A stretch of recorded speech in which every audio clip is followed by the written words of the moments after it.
À tous et à toutes. Je suis très honorée de présider cette réunion. Je remercie ma collègue Elena Valenciano. C'est une première pour moi, donc vous ne m'en voudrez pas. Donc je suis d'autant plus honorée que je fais partie des parlementaires pour qui la situation au Soudan est une question importante.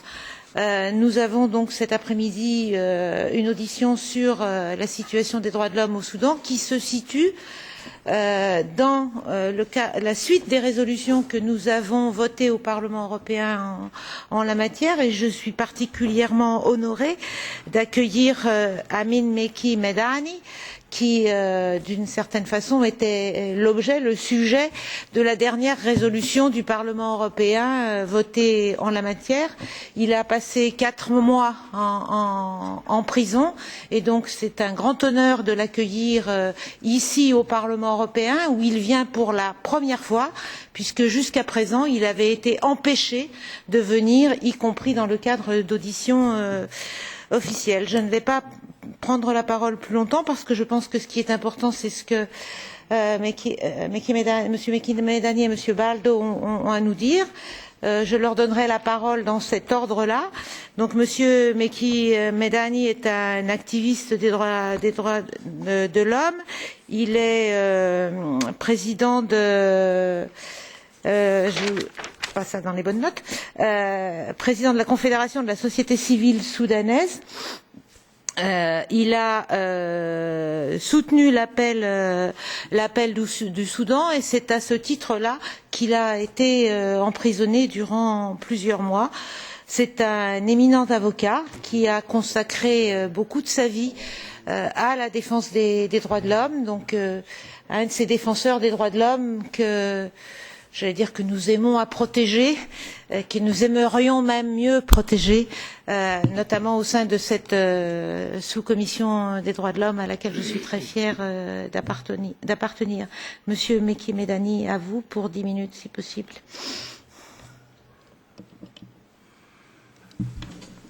Thank you very much. Merci beaucoup. Mesdames et messieurs les députés européens, Mesdames et messieurs les membres de la sous-commission des droits de l'homme du Parlement européen, mesdames et messieurs, chers invités, c'est un grand plaisir pour moi, en tant qu'activiste des droits de l'homme soudanais, d'être invité à prendre la parole ici devant cette auguste assemblée pour vous parler de la situation des droits de l'homme au Soudan. Moi-même et le peuple soudanais, nous sommes tout à fait conscients de la position adoptée par l'Union européenne sur la situation générale dans mon pays, plus particulièrement lors de la période la plus récente, plus particulièrement également pour notre volonté de paix, de transition démocratique, la promotion des droits et libertés. Mes amis, ma famille et moi-même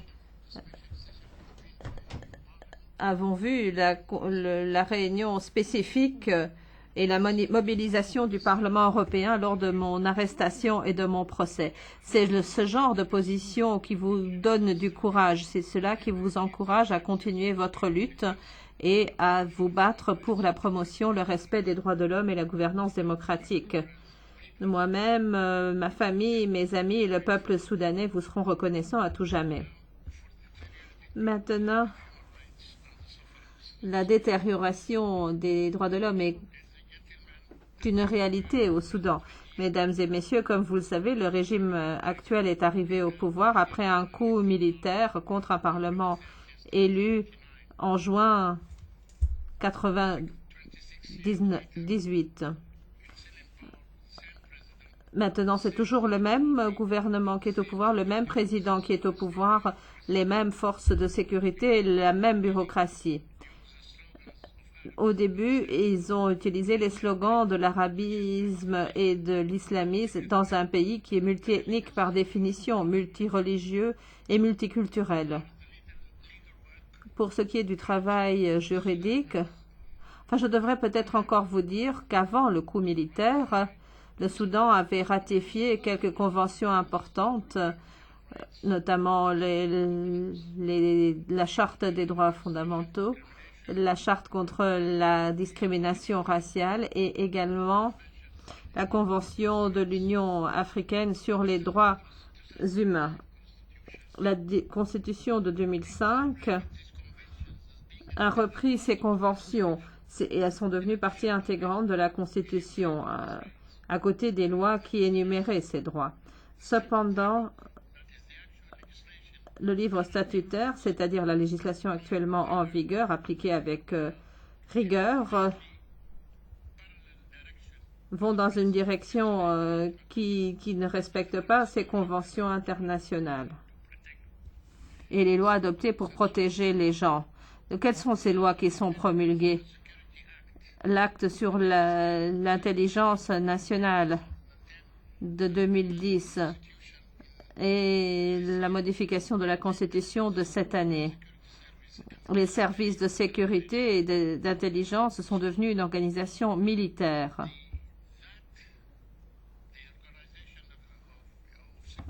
L'organisation de la sécurité et des services secrets tels que voulus par la Constitution, existant également dans d'autres pays, doit servir à collecter des faits, à les examiner et à conseiller l'exécutif. Mais chez nous, cet organe et la loi qui l'établit lui permettent d'entrer dans les maisons, de détenir, d'arrêter des gens et de les garder en détention, en isolement, sans contact, sans livres, sans visiteurs, sans journaux, mauvaise alimentation, mauvaise eau, pas de soleil, pas de vue. Moi-même, je l'ai vécu.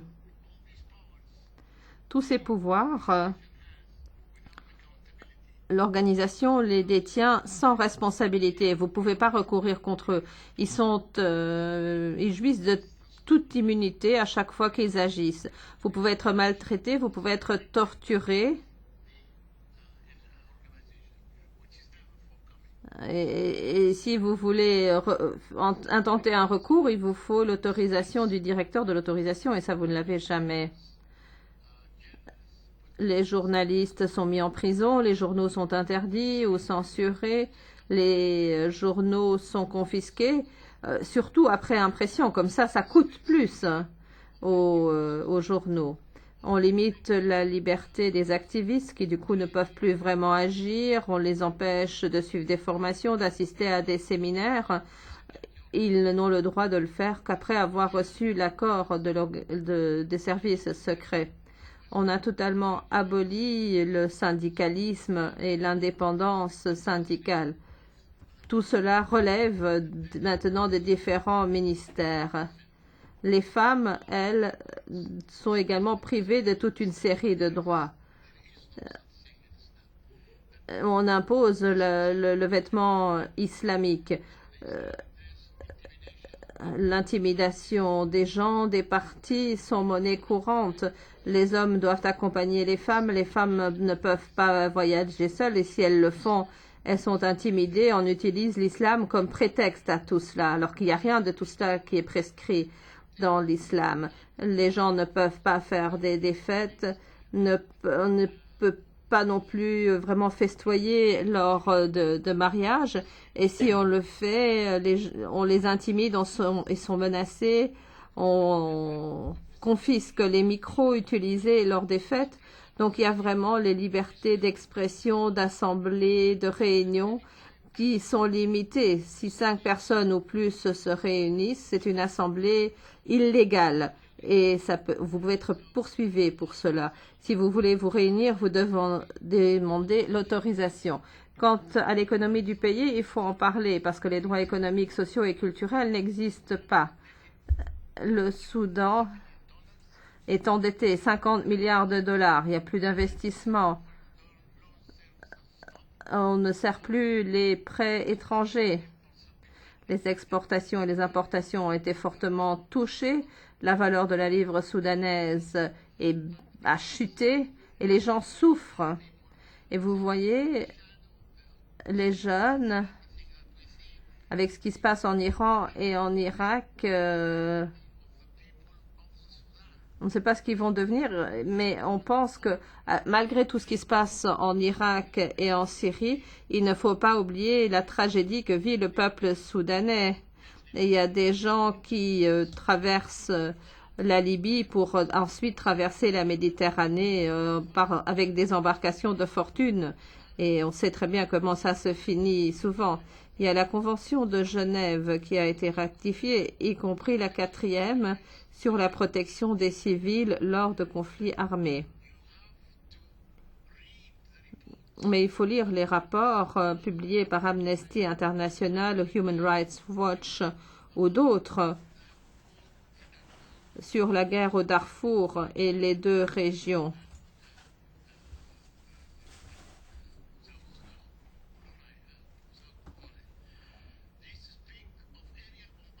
On parle de bombardements aériens de civils, de viols à grande échelle. Mis à part les services secrets, le régime a créé également ce qui s'appelle la force d'intervention rapide, qui est encore une milice de plus. Une milice des Arabes contre les Africains pour détruire la culture et les églises, les maisons, les lieux de culte. Une fois de plus, on utilise la région comme instrument de guerre. Comme mon collègue l'a dit lors d'une autre réunion, le Darfour a été pillé et on l'a mentionné pas uniquement des rapports dans des ONG dont j'ai parlé, mais également dans les rapports du haut-commissaire aux droits de l'homme en août dernier. Ce n'est pas une agence dont la parole peut être remise en question. On ne peut pas dire que c'est une agence qui est anti-arabe, anti-islamique. Non, c'est là vraiment le haut-commissariat qui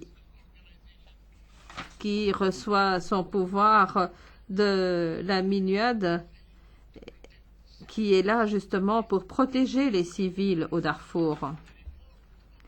Le rapport du haut-commissaire, il faut le voir, il faut le lire pour voir les atrocités des bombardements aériens, des bombes à fragmentation, les viols et tout cela. Le gouvernement dit que la MINUAD n'a aucun pouvoir pour couvrir la situation des droits de l'homme, mais elle a été créée de concert par l'Union africaine et par le Conseil de sécurité des Nations unies. Et son mandat est renouvelé tous les ans. Donc on ne peut pas dire qu'il n'y a pas de mandat, parce que le Conseil de sécurité couvre tout, y compris ceux qui ne sont pas membres des Nations unies. Donc la situation est grave, les violations sont atroces et sont enregistrées partout dans tous les rapports. Je voulais dire encore un mot sur le soi-disant dialogue que l'Union européenne, la Troïka et d'autres ont aidé à créer. Ils ont essayé de mettre sur pied un dialogue entre le gouvernement et l'opposition, qu'il s'agisse d'opposition armée ou d'opposition civile. On avait prévu de se réunir au mois de mars, conformément à la résolution adoptée. Mais le gouvernement n'est jamais arrivé. Il a dit on a reçu la note trop tard. Enfin, il a fait toute une série d'excuses. L'ancien président d'Afrique du Sud et celui de la Ligue africaine a dit non, désolé, c'est un problème soudanais.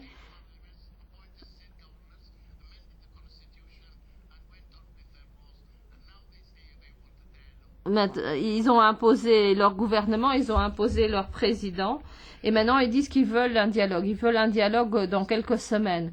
Et l'opposition dit, vous devez d'abord instaurer la confiance, vous devrez mettre en place les mesures d'instauration de confiance avant qu'on ne revienne à la table des négociations. Le gouvernement a dit non. Nous, on va convoquer le dialogue global avec tous ceux qui sont présents. Et bien sûr, le gouvernement ne veut pas se réunir avec des gens ou ne veut pas être dans un forum dans lequel il est minoritaire. Et c'est une épine dans le pied du gouvernement. Ils ne veulent pas être dans une réunion dans laquelle ils sont minoritaires. Ils savent qu'ils le vont. le congrès du Parti national n'est pas un parti majoritaire au Soudan. Et puis finalement, en conclusion, je voudrais dire une chose, mesdames et messieurs, l'institution des droits de l'homme au Soudan ne s'est jamais plus mal portée, que ce soit au niveau global ou dans les zones de conflit. Et c'est pour cela que le Soudan s'est séparé du reste pour former sa propre république. Mais malheureusement, il risque de connaître le même sort. Donc ce n'est pas simplement le peuple soudanais qui souffre, c'est une atteinte à l'unité du peuple et ça crée une grande instabilité également dans la région. On l'a vu déjà pour d'autres pays africains, la République centrafricaine, la Somalie, le Rwanda, le Burundi, etc. Enfin, vous savez ce qu'il en est. La communauté internationale doit vraiment faire stopper ce carnage. Et encore une fois, merci beaucoup de m'avoir donné la parole et j'espère que dans les quelques minutes qui m'ont été confiées, j'ai pu vous convaincre de poursuivre vos efforts pour alléger la souffrance du peuple soudanais. Merci. Merci, Monsieur Mekimadani. Je crois que ceux qui sont là ne risquent pas d'oublier la tragédie du peuple soudanais. Et si nous avons souhaité qu'il y ait cette audition, c'est justement compte tenu du contexte international, du regard qui se porte un peu trop ailleurs. Il est important de remettre l'accent sur ce qui se passe dans la Corne de l'Afrique et notamment au Soudan. Nous n'oublions pas que le gouvernement soudanais continue de massacrer sa population civile à coups de bombardements et qu'à un moment où on parle beaucoup des réfugiés, de la crise des réfugiés, nous n'oublions pas qu'à l'intérieur du Soudan, il y a plus de 2,5 millions de personnes déplacées qui doivent faire partie de notre réflexion et qui devraient plus largement faire partie de celle de l'Union européenne, notamment quand elle travaille à l'intérieur du processus dit de Khartoum. Je vais maintenant donner la parole à Monsieur Souleymane Baldo. Monsieur Souleymane Baldo est un expert international largement reconnu, notamment auprès des institutions de l'ONU.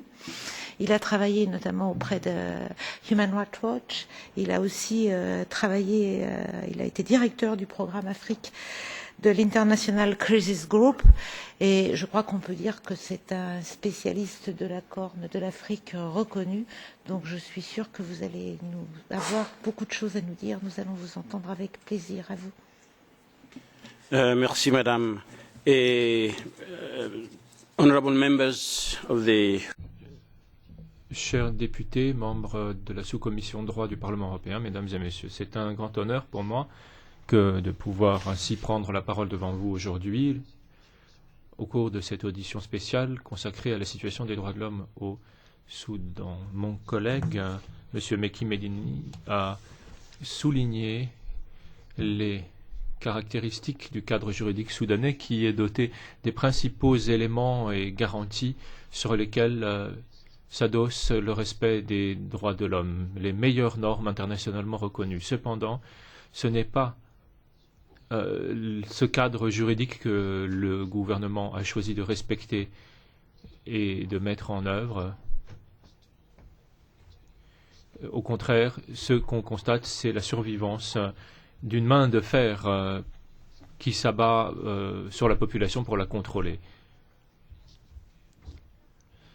Les violations se poursuivent au Soudan avec des charniers et des violations graves du droit humanitaire international qui sont commises dans les zones de conflit du Soudan. On parle ici de crimes de guerre, de crimes contre l'humanité, et il s'agit là de réalités quotidiennes dans les zones touchées par les conflits dans les États du Nil bleu et les 5 États fédérés du Darfour. Plusieurs États soudanais sont actuellement dans un état d'urgence, donc dans une situation d'exception. Et il devient impossible de réclamer simplement un partage équitable du pouvoir et des richesses extraites du sous-sol soudanais, richesses extraites, mais qui ne bénéficient jamais à la population locale. Des violations massives donc du droit international humanitaire et des crimes de guerre dans les zones de conflit, et également des violations des droits civils et politiques, ainsi que des droits socio-économiques dans les zones urbaines.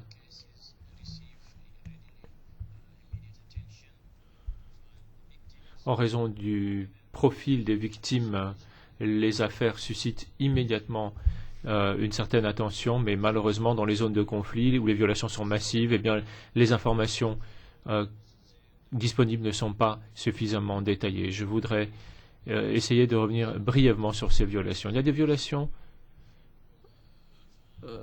dans le Kordofan, dans la région du Nil bleu, dans le cadre des mesures anti-insurrection du gouvernement. Des violations sont également commises. Le gouvernement a mis au point, d'après les termes mêmes des experts des Nations Unies, une politique de punition collective de villages et de communautés qui sont considérées comme source ou point d'appui d'insurgés. Le gouvernement recourt également au déplacement forcé de ces communautés et il procède à des bombardements aériens des groupes concernés lorsque leur localisation est possible. Dans ce rapport du Conseil de sécurité des Nations Unies, il est également fait état d'attaques perpétrées par les milices et les forces anti-insurrection du gouvernement qui sont accompagnées de quasi-mercenaires. Je voudrais vous donner un exemple. Le rapport couvre généralement la période de novembre d'une année jusqu'au mois de juin de l'année suivante. Eh bien, la FIR, la force d'intervention rapide, qui est sous le commandement direct du NISS, eh bien, est composée d'hommes armés originaires du Darfour qui ont pris part à la campagne de nettoyage ethnique au Darfour entre 2003 et 2014 et qui ont tout simplement été recyclés au sein de la FIR, de ces services de sécurité et de renseignement national du Soudan.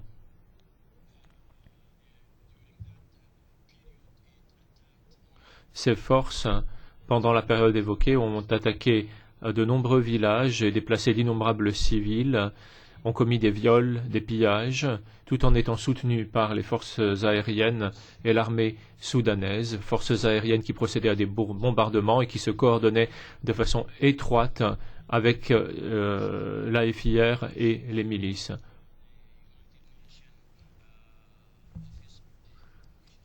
Le HCR des Nations Unies a estimé à 160 000 le nombre de personnes ayant fait l'objet de déplacements forcés suite aux attaques menées par les forces armées soudanaises contre des civils. Nous ne parlons pas ici des attaques dirigées contre des militaires. Nous parlons des attaques uniquement dirigées contre des civils en tant que stratégie militaire. Au mois de mai 2014, ces mêmes forces d'intervention rapide ont attaqué 35 villages au sud de Niala, dans la région de Irtino, au sud de Niala, et encore une fois, 30 000 personnes ont subi un déplacement forcé d'après le HCR, encore une fois. Il y a eu un déploiement dans la zone de Jabal Mondra au début de cette année, pour attaquer deux factions du mouvement de libération soudanais, mais avec pour effet également le déplacement forcé de 31 000 personnes qui ont été attaquées dans leur village et dont les biens ont été pillés. Le pillage des biens, par ailleurs, fait partie également d'une politique délibérée visant à vider ces communautés des richesses qu'elles ont pu, tant bien que mal, accumuler et de les chasser plus facilement ainsi de terres fertiles qui seront ainsi attribuées à titre de récompense aux milices et aux tribus alliées du gouvernement. C'est une politique que le gouvernement a suivie de façon tout à fait cohérente au cours des 25 dernières années. Ces villages sont en effet considérés comme suspects sur la seule base de l'appartenance de leur population au même groupe ethnique que les mouvements politiques ou armés œuvrant dans la région. Ce que nous demandons au Parlement européen, c'est de condamner toutes les violations du droit international par toutes les parties qui sont commises et de défendre ces communautés et ces villages qui font l'objet d'attaques sans la moindre raison de la part de leur propre gouvernement. Les bombardements aériens ont été systématiques sur les civils. Et donc, ce gouvernement, par conséquent, a bombardé des églises, des écoles, des magasins, des convois d'aide humanitaire et d'aliments. Il a bombardé des exploitations agricoles et des fermes pour empêcher leur accès pendant les récoltes. Et pendant que nous sommes en train de parler, il y a 55 000 personnes qui risquent de mourir de faim dans les zones concernées où est actif le mouvement de libération soudanais, une libération nationale.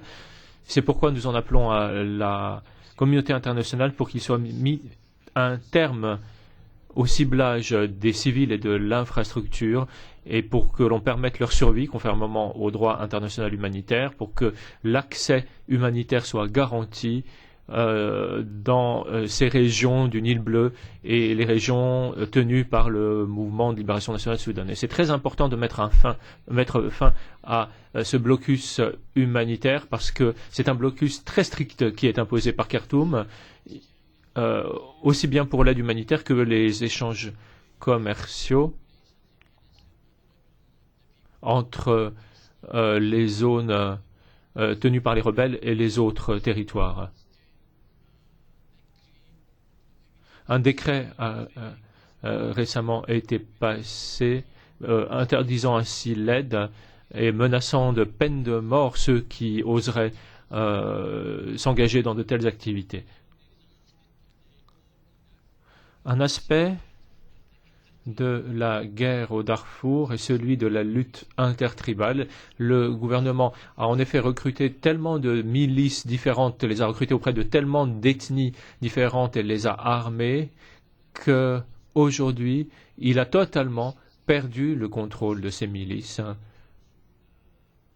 En partie en raison de la réduction des revenus du pétrole dont bénéficie le gouvernement et de la réduction de sa trésorerie. Ces milices sont donc hors de contrôle, elles se livrent à des pillages, tels des bandits de grand chemin, elles se battent les unes contre les autres autour de conflits locaux, autour de la propriété de leur fief ou même simplement de bétail.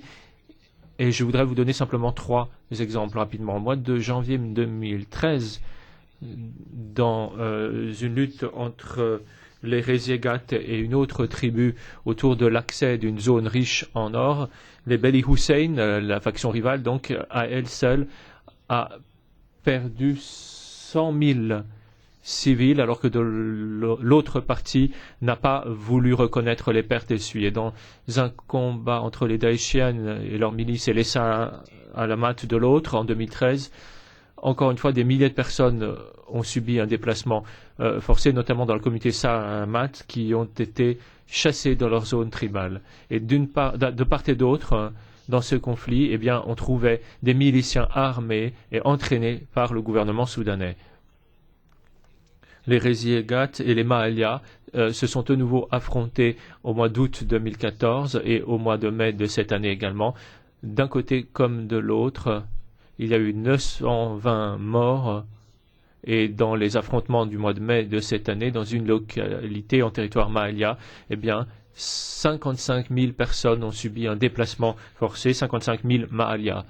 Ce que j'essaie de dire, c'est que ces affrontements interethniques, bien qu'ils aient toutes les apparences du chaos, ils sont en réalité directement alimentés et attisés par la politique du gouvernement soudanais qui instrumentalise le tribalisme pour nourrir les affrontements dans cette région et contrer les initiatives de paix. Mais est-ce que le gouvernement est véritablement prêt à accepter toutes les victimes collatérales sous la forme de déplacements affirmés de victimes civiles dans la région. C'est un crime aussi grave que celui qui, en 2003 et 2004, a entraîné le déplacement forcé de 2,5 millions de personnes. C'est un crime d'ampleur internationale et nous en appelons au Parlement européen afin qu'il demande des comptes au gouvernement soudanais pour avoir militarisé des civils et ciblé des civils, pour avoir entraîné l'effondrement total des institutions dans la région et causé le déplacement forcé d'un aussi grand nombre de personnes au Soudan, ce contre quoi le gouvernement soudanais ne fait rien puisqu'il s'agit, après tout, de ses propres combattants. Mon collègue a parlé en détail des relations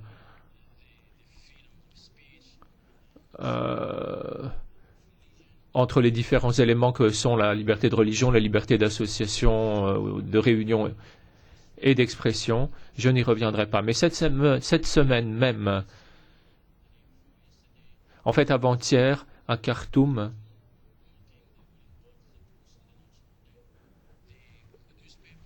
il y a eu confiscation du tirage d'un certain nombre de journaux parce que une présentation satirique y était faite, une critique y était faite du parti au pouvoir. Et c'est ainsi que procède le gouvernement.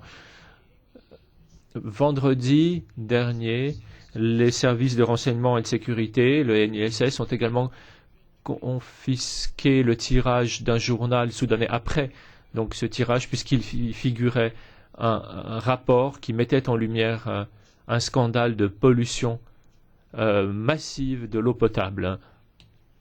Le journaliste a été arrêté, interrogé, détenu brièvement par les forces de sécurité. Et c'est la liberté d'expression, la liberté d'association qui sont ici directement visées et que l'on essaie d'étouffer au Soudan. Merci. Merci beaucoup. Excusez-moi de faire le gendarme, c'est toujours un rôle assez désagréable.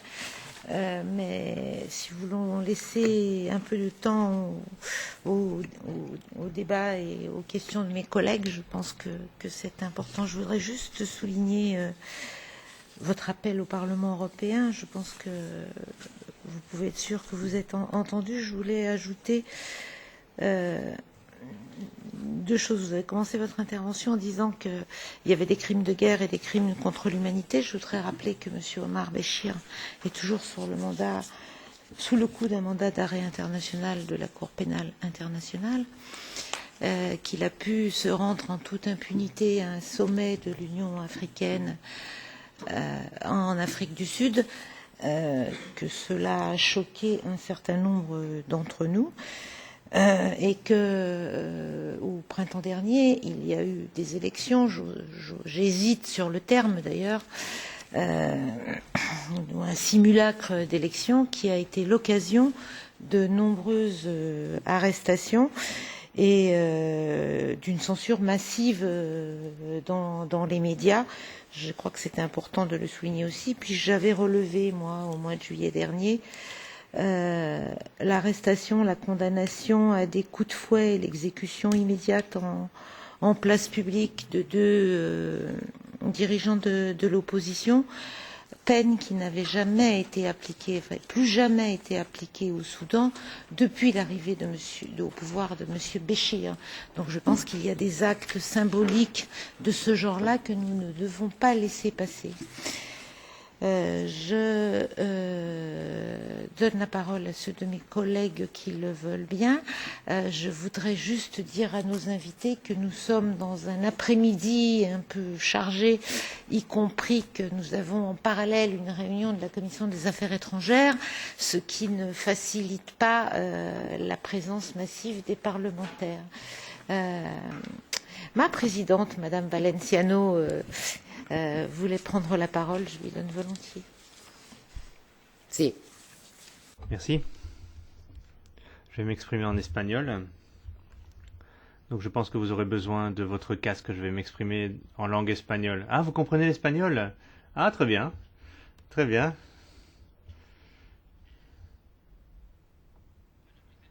Tout d'abord, Ah oui, ça c'est de l'espagnol, oui. Tout d'abord donc, merci beaucoup de votre présence à une réunion de notre sous-commission. Merci de nous avoir communiqué toute cette analyse et ces informations sur la situation terrible dans votre pays. J'ajouterai également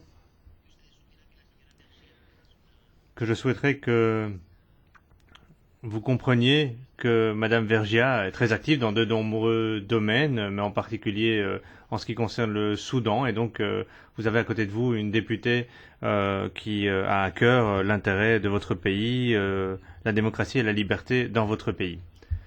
Et j'aurais des questions très concrètes également à poser. J'imagine qu'il y a des représentants dans la salle du service d'action extérieure. Que l'Union européenne devrait-elle faire immédiatement concernant le processus politique dans votre pays, même si l'on constate une dégradation du processus politique chez vous?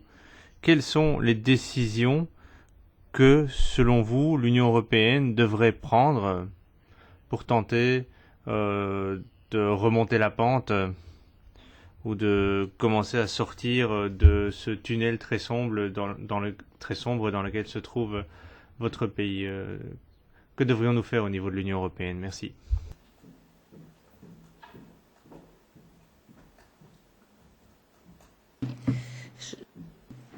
Je vais compléter ce que vient de dire Hélène, notamment parce que vous attiriez notre attention sur le fait qu'il y avait de nombreuses milices qui avaient été créées par le gouvernement, les forces gouvernementales, qui avaient visiblement échappé à tout contrôle.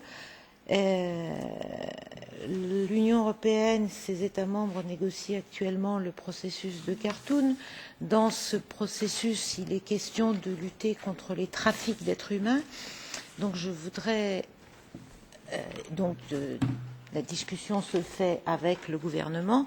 Je voulais savoir qu'est-ce que vous pensez de ce type d'objectif dans le cadre juridique, politique, tel qu'il existe aujourd'hui au Soudan.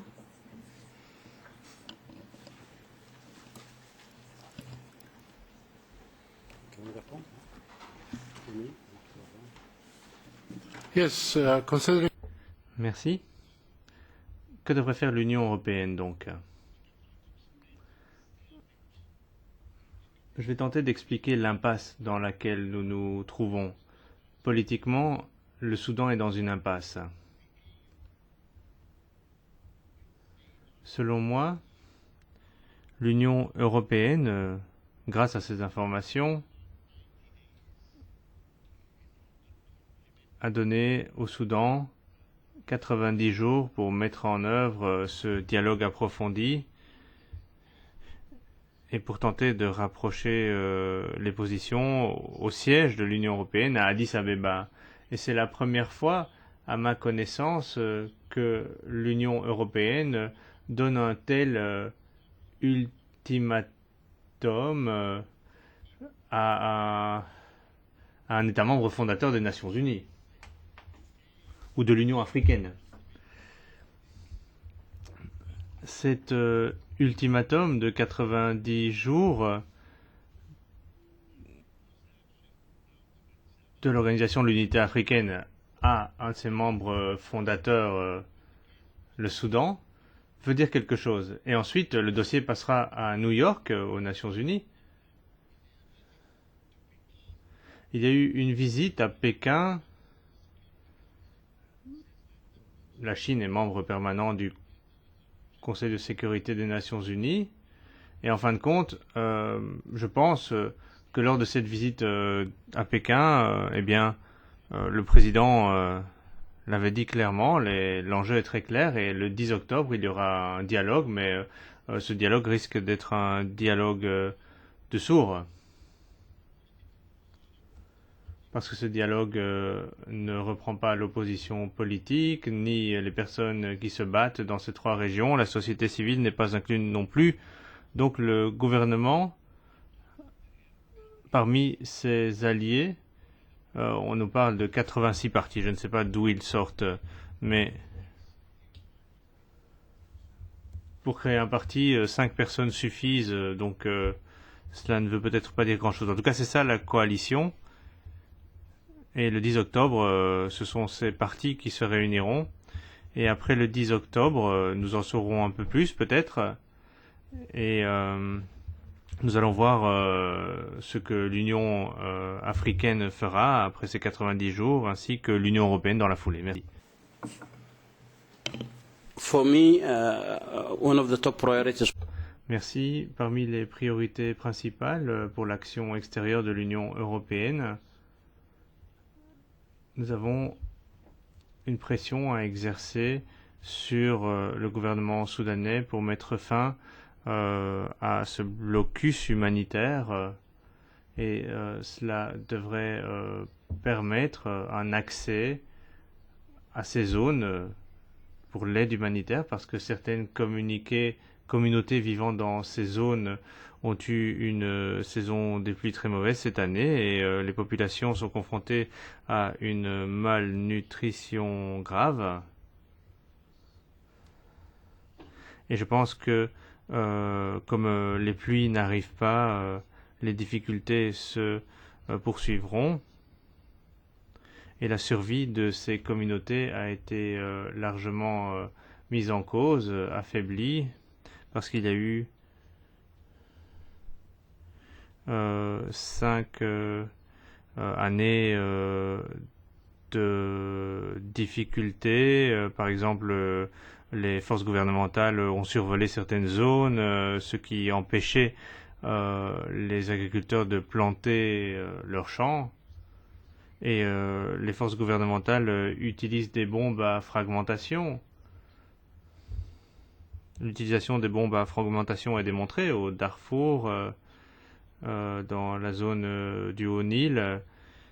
Et l'objectif de ces bombes à fragmentation consiste à imposer une punition collective aux populations. Et donc l'alimentation, la nourriture et les biens collectifs sont utilisés par le gouvernement du Soudan pour punir par leur destruction les populations locales. Donc il faudrait vraiment sauver ces prioritaires, ces populations qui courent de grands risques.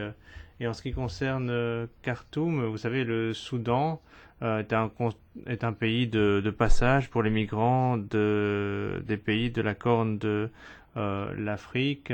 Certains migrants passent par le Soudan et l'Union européenne a accepté cet argument, s'est lancée dans un processus d'aide humanitaire au Soudan pour limiter le flux de migrants.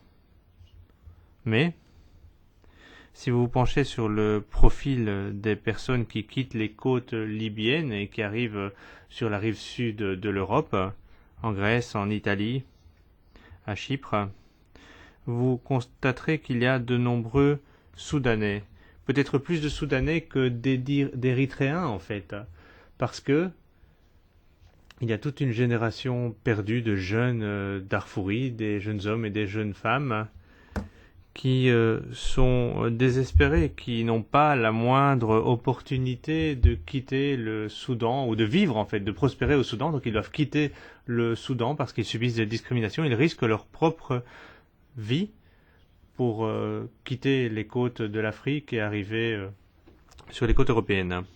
Donc le Soudan fait partie du problème. Et le Soudan pousse sa jeunesse à émigrer. Il y a des personnes qui, par désespoir économique, quittent leur pays parce qu'ils ne sont pas en mesure de gagner leur vie décemment et n'ont pas l'occasion de tenter leur chance dans leur propre pays d'origine. Donc il faudrait demander au Soudan d'aborder les causes fondamentales qui font que sa population souhaite partir à l'étranger. Donc ce n'est pas seulement un pays de transit. Merci. Merci, Monsieur Baldo. Je crois que Monsieur Meki Medani a oublié quelque chose. Il voudrait une minute supplémentaire. Ok. Just one little thing. Yeah. Oui, une toute petite chose. Je reviens de Genève et le comité des droits de l'homme s'est réuni. Comme la plupart d'entre nous le savons, eh bien, le Soudan suit une procédure de création de capacités, entre autres. Et ce qui est décrit ici, ce n'est pas une question de coopération technique ou de création de capacités. Je regrette de vous dire que j'ai l'impression que le Comité des droits de l'homme, en fait, aux Nations Unies, la Commission des droits de l'homme était politisée. Et donc, il y a eu un remplacement au niveau du Conseil, mais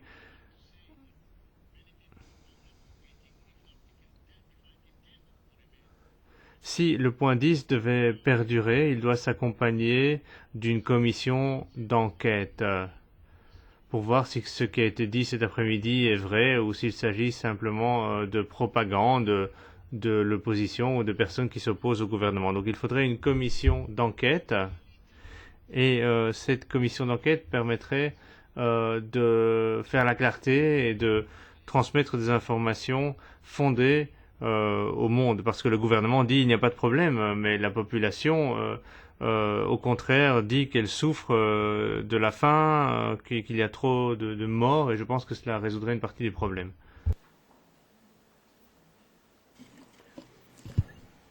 Je vais donner la parole à la Commission, au service des affaires étrangères, si Monsieur Chrysler le veut bien. Mais avant, je voudrais juste vous montrer ce tableau. Il est en noir et blanc et il se voit pas très bien.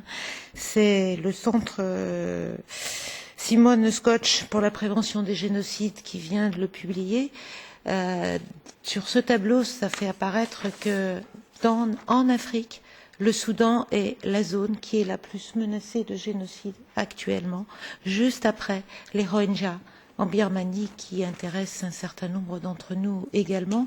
Je voulais verser cet élément au dossier qui est sorti hier, je crois. Donc, Monsieur Chrysler, je vous donne la parole. Vous êtes chef adjoint de division donc au SSAE et en charge notamment de la Corne de l'Afrique. Yeah. Thank you very much, 4 Madam minutes Chair. maximum. Combien? 4 minutes. Merci beaucoup. Thank you very Merci beaucoup, Madame le Président. Je voudrais moi aussi remercier nos invités d'aujourd'hui. Je voudrais les remercier pour leur analyse et pour le point de vue dont ils nous ont fait part. Nous partageons tout à fait leur point de vue.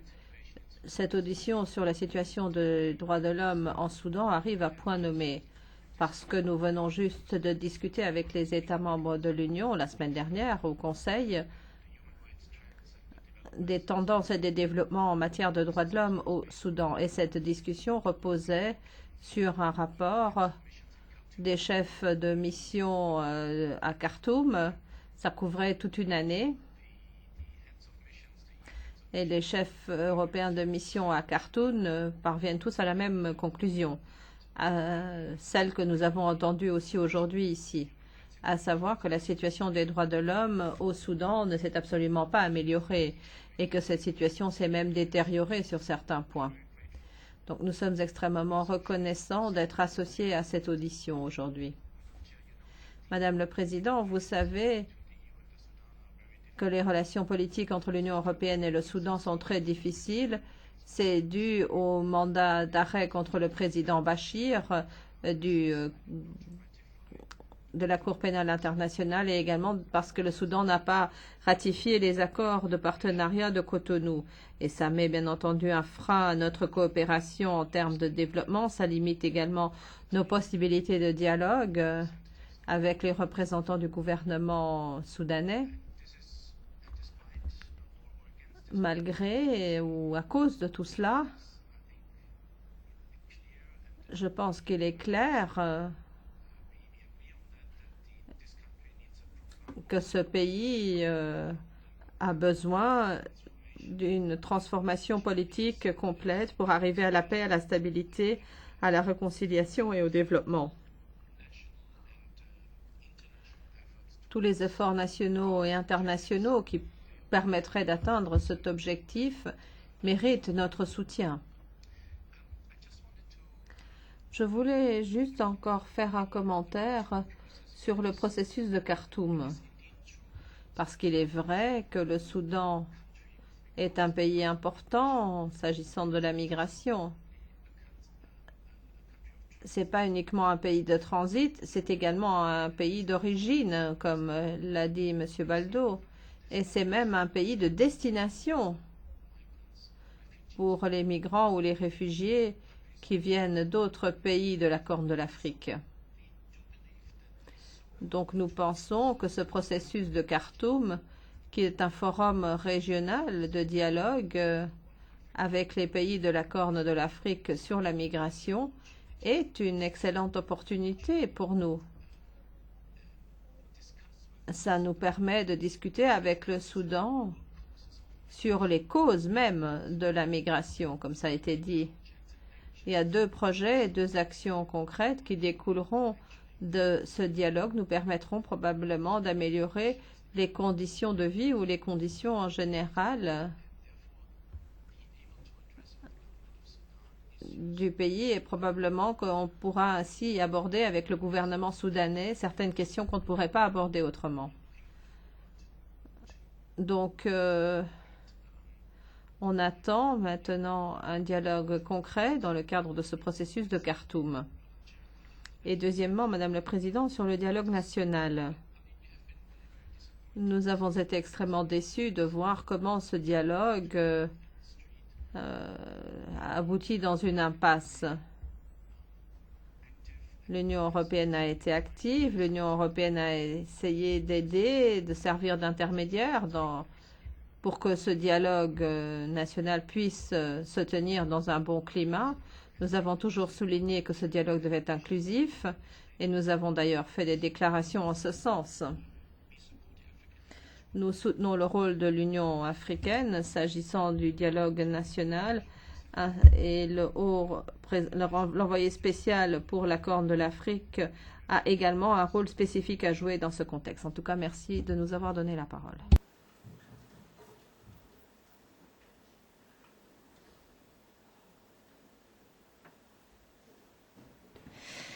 Excusez-moi, je sais que la méthode ne se fait pas, mais j'aime bien les choses précises, moi, donc je vais profiter du fait que je sois présidente. Vous avez tenté de répondre à la question que je vous avais posée sur la question du processus de Khartoum, et vous avez dit que ça devait déboucher sur 2 projets. Donc j'aimerais que vous nous en disiez plus, parce que moi, ce que je sais du processus de Khartoum, c'est que ça s'oriente sur 2 axes. Principalement l'information des ressortissants de l'État membre sur les risques qu'ils courent en venant en Europe, et deuxièmement sur la lutte contre le trafic. Donc, compte tenu de ce qui nous a été dit, je continue, je répète ma question. Comment concrètement vous pensez agir en la matière? Et il se trouve que par ailleurs je suis à la commission des libertés civiles, donc je suis d'assez près les questions d'immigration en général. Je suis bien consciente, moi, du fait que le Soudan est effectivement à la fois un pays de transit, d'origine et de destination. Je pense que ça permet effectivement des jeux complexes, mais je ne pense pas, nous sommes ici à la Commission des droits de l'homme, que les droits de l'homme s'en sortent relevés. Donc, quel type de projet concret l'Union européenne pense soutenir pour améliorer la situation des Soudanais et pour améliorer le dialogue politique, parce que sans cela, il n'y a rien. Et on est dans des jeux complexes, et moi je considère, alors là c'est ma parole personnelle, qu'au lieu de soutenir le processus de paix, l'Union européenne, via le processus de Khartoum, accorde une légitimité internationale à M. Omar el-Béchir, qui court après cela en permanence. Donc on est dans un double langage que je ne comprends pas bien. Donc je redemande quels sont les projets concrets qui devraient permettre d'avancer en la matière. Thank you, Madam Chair. Merci, Madame le Président. Le processus de Khartoum, c'est d'abord un forum de dialogue.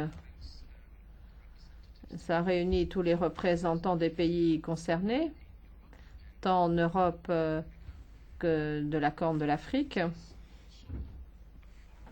Mais c'est également un forum où, normalement, idéalement, on tombera d'accord sur des projets concrets. Il y a déjà eu certaines réunions dans le cadre du processus de Khartoum.